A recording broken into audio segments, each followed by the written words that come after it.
struck me, but I can't remember what it was now because I didn't take notes.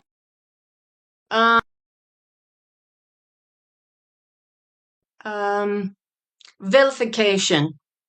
And they do. They love to vilify, right? They absolutely vilify women. Just watch men. They live to vilify us and make themselves look pious and righteous, but you women better shut up. Long time have I held my peace, now will I go forth. But she tells her daughters, whose heart is it my instructions? Listen to me, you who know righteousness, the people in whose heart, I think it should be my daughters, in whose heart is my instruction. Do not fear disgrace by men, and do not be shattered by their taunts. And boy, don't they love to taunt woman. We're talking about the woman. See, we're looking at the women here. This is who she's actually talking about more and more you go on. For the moth shall eat them up like a garment, and the worm shall eat them like wool. But my righteousness shall be forever, and my salvation from generation to generation. Awake, awake, put on strength, O arm of the Lord. Who's the arm of the Lord? Daughter Zion. Move ahead one chapter, tell you it's her, who's wearing a yoke of religious lies upon her neck. As in the ancient days, it's referencing us to the ancient of days, our mother. In the generation of old, art thou not she that has cut Rahab and wounded the dragon? Indeed she did. Because Rahab, what does it say? To Pharaoh, you muddied my waters. And Rahab is another name for Egypt, and wounded the dragon. And she does. Because she does this, art thou not she which has dried up the sea, the waters of the great deep, that has made the depths of the sea a way for the ransom to pass over? Who? God, known as the presence of God on earth, known as the daughters. That's who it's known as. Therefore the redeemed of the Lord shall return, and come with singing unto Zion, and everlasting joy shall be upon their head. They shall obtain gladness and joy, and sorrow and mourning shall flee away. This is our mother speaking to us. I am she that comforteth you, because she's the one who was given the instructions. Who art thou that thou shouldest be afraid of a man? Watch this. Watch this. Pay attention. It's not saying women. We can include them in there because, the men say that off and on. But no, you really can't. I am she that comforteth you, my daughter, which is a select group, a select nation. Who art thou that, who are you? Who are you? All right. Now ask this question. How bold you got to be to ask this question. So what's in view is what you got to be asking.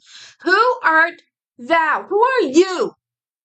That you should be afraid of a man that shall die, and of the Son of Man, which shall be made as grass. And forgettest the Lord, your maker, your creator, your potter. They're all the same, she. Your maker. It'll take you to the word form. That has stretched forth the heavens. I made that. Made everything you see. I alone did that, she says. And there's good reason. We see woman alone able to create life in her womb. You can say, well, that's sperm. Well, let's go back to the very beginning. She's called the virgin daughter. And I'm thinking there's a deeper reason behind it. And she's telling us it here. Right here, I believe in the next verse. But she says, who are you, dear daughter, dear daughters, that you should fear a man that I have made like the grass, who's just gonna die anyway? And forgettest the Lord thy maker, that has stretched forth the heavens and laid the foundations of the earth. That's your stone, that's the daughter, comes straight from her mother, and has feared continually every day because of the fury of who? The oppressor. Who was the oppressor? Adam, the accuser, Satan. That's your oppressor. But watch. And has feared continually, you daughters, my daughters, who has nothing to fear by their revilings, by their tauntings. These men that are just gonna die, has feared continually every day because of the fury of your oppressor, man. as if he were ready to destroy. And where is the fury of the oppressor? Oh, he speaks of his own fury. He's written his own prophecies, but can he truly fulfill them? She says. No, you want to know why? She's saying because he's not going to destroy anything that he can't create again, because he can't create it. So she says, where is the fury of the oppressor? Where is it? He can't afford to destroy it because he can't make it. Only she can. And that's what she keeps telling you. She says, boys, man, creating your father and son, God that don't exist. You keep saying, oh, this and that. You're going to burn in hell. She says it again down here, too, somewhere. Oh, pit. He's going to throw you in a pit. No, he ain't. No, he ain't. And the pit she's talking about is hell, Hades. The captive exile hasteneth that she may be loosed, and that she should not die in the pit.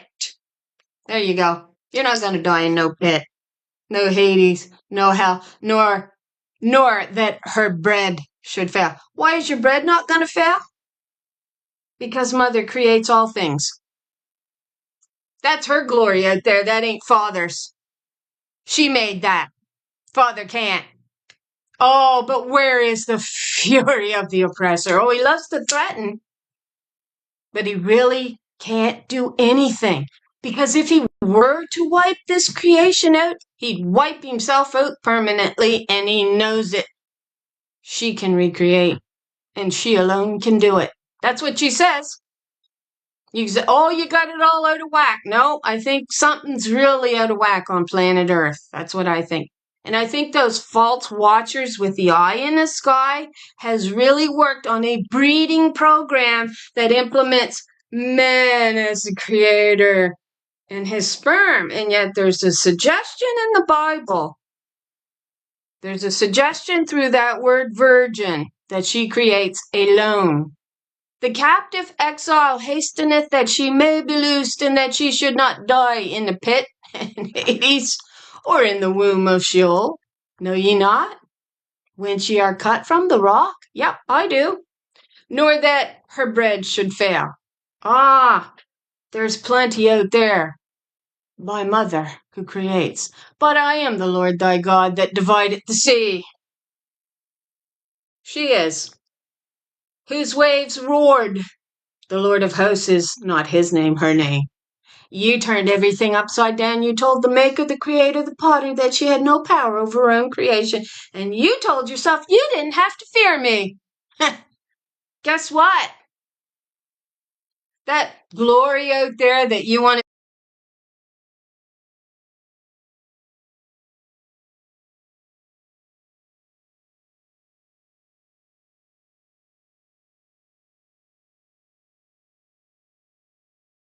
say declares the glory of the Father. Oh no, that's my glory. And you denied the rock that formed and birthed you, writhed in pain to create you. You denied her.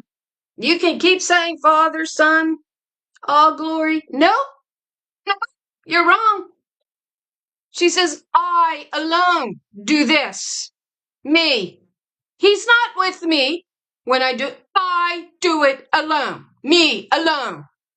And there's ideas with this word again, virgin of, what is it? Let me read it. Why was the virgin daughter called virgin? Parthenogenesis, able to reproduce via a natural phenomenon known as parthenogenesis, a word which comes from the Greek for virgin birth. But it was a son, and it was really the Father or the Holy Spirit that came upon her and impregnated her. Yeah. No, she did it all by herself. So they'll say, if you ask the question, is there a such thing as parthenogenesis occurring in human form? They'll say there's never been a recorded case. Yet all of those in religion, who believes in the virgin birth of Jesus believes in parthenogenesis. You're going to be hard pressed to say that this isn't true. If you're going to say, well, it says in the New Testament, and I'm already telling you in the Old Testament, it's already validated that she was the creator you denied. And she's called virgin for a reason.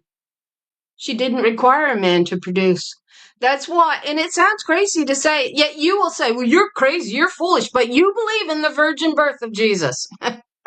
Well, yeah, but that's because, well, really, she must have had sex behind a barn somewhere, right? I've actually heard some say that. They're not Christian, but they believe that. And I've put my words in thy mouth. So let's pick it up in 15. But I am the Lord thy God, and I divided the sea. It was the presence of God. And God says, when you turned on her, you turned on me. So, hey, they're kind of like this. They're one and the same. But I am the Lord thy God, and she was called God on the earth, and she, the presence, parted the sea, whose waves roared. And they roared against her. I'm sure they're doing it again. The Lord of hosts is her name. And I have put my words in your mouth, and I have covered thee in the shadow of my hand, that I may plant the heavens and lay the foundations of the earth, and say unto Zion, thou art my people, my daughter. You are my daughter. And we know this because it takes us all over to Isaiah 52. Awake, awake, stand up. O peaceful one, O Jerusalem, which has drunk at the hand of the Lord the cup of her fury, that has drunken the dregs of the cup of trembling and wrung them out. So mother was mad because of all the false accusations that Adam was testifying to was going on in the earth. You know what he was calling her? He was calling her a harlot. She wasn't being called a virgin. And the same idea of her being eternal, like her mother, comes up with Shebna, who went up, was accused of cutting herself out a sepulchre with the kings. Well, no, they got it a he, of course. They changed all the pronouns. But it's a she. And that's what mother is so mad at her about. And she says, you were eternal. Why would you cut yourself out a sepulchre with kings that die, with men that die? So they have, men is what you're going to get. Men have tried to mingle their seed with these daughters. Why? Because the daughters are eternal and they create. Yes. You're not going to say they don't. That's what this is about. That's what this is all about. When you get your contest